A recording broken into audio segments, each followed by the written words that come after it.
प्रणाम मित्रों, हरिओम। कल हमने निजता के बारे में बात की थी कि कैसे हम अपनी निजता को खो दिए हैं और कैसे हम उसे पा सकते हैं।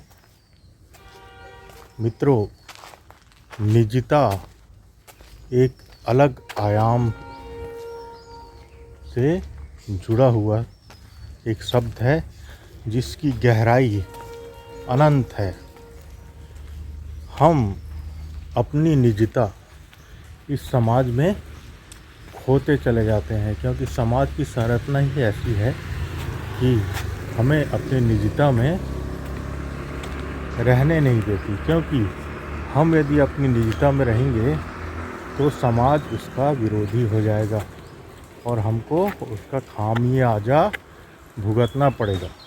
उदाहरण के लिए, यदि आप किसी ऐसे व्यक्ति से मिलते हैं जिसके लिए आपके मन में घृणा है और आप उसे प्रेम नहीं करते हैं, लेकिन समाज और उस व्यक्ति के सामने आप उससे मुस्कुरा कर मिलते हैं और अंदर आपके उस व्यक्ति के प्रति प्रेम नहीं है, क्रोध है, लेकिन आप उससे मुस्कुराकर मिलते हैं, तो यह एक मुखौटा हो गया। हमने मुखौटा ओढ़ा, अंदर कुछ और बाहर कुछ। तो ये अंतस की जो सहज जो वृत्ति है वो नहीं है, वो अलग हो गई। जैसे कि एक छोटा सा बच्चा जो रहता है, वो छोटा सा बच्चा, उसके चेहरे में जैसा अंदर भाव रहता है वैसे ही उसके बाहर भाव रहता है। वह मुखौटा नहीं ओढ़ता है और सहज सरल भाव से रहता है और जीता है। तो यही निजता है, यही निजता है मित्रों। लेकिन समाज में हमको रहना है तो कैसे हम इस निजता को बचा सकें? तो इसके दो उपाय हैं।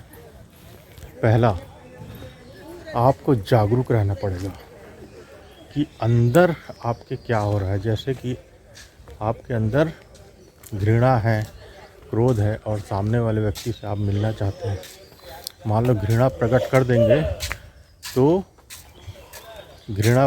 देंगे तो सामने वाला आपको नुकसान भी पहुंचा सकता है और आपका बहुत नुकसान हो जाएगा और आपकी काम में बाधा पड़ेगी। तो क्या करना है हमको भीतर यह जानना है, जागरूक रहना है कि अंदर क्या हो रहा है।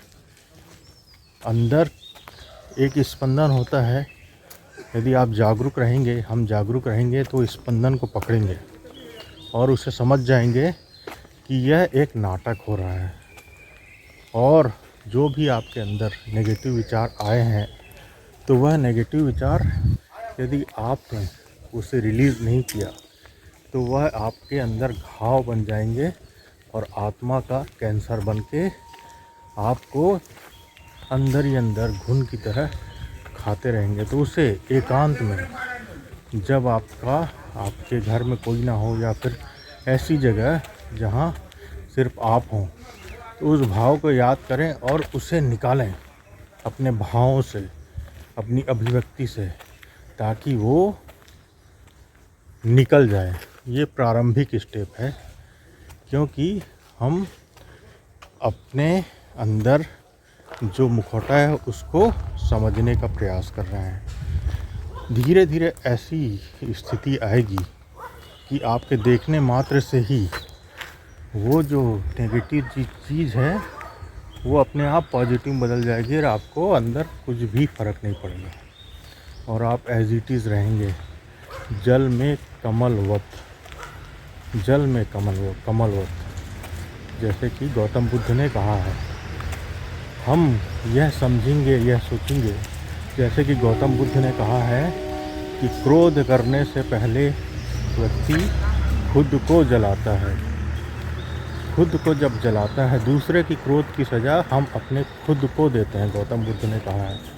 दूसरा क्रोध किया है तो वह खुद जला, तो हम जो है क्रोध करके अपने आप को जला रहे हैं, उसकी सज़ा जो है हम अपने आप को दे रहे हैं।